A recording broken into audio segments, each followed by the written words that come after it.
Good morning! Today's first reading is from Mark, chapter 10, verses 46 to 52, from the Message translation.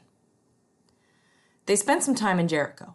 As Jesus was leaving town, trailed by his disciples and a parade of people, a blind beggar by the name of Bartimaeus, son of Timaeus, was sitting alongside the road.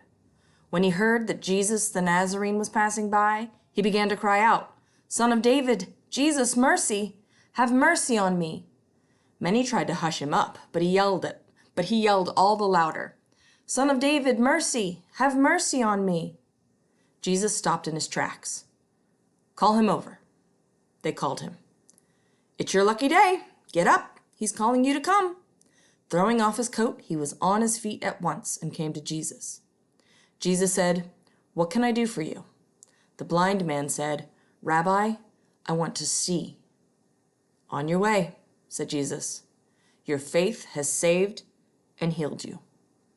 In that very instant, he recovered his sight and followed Jesus down the road.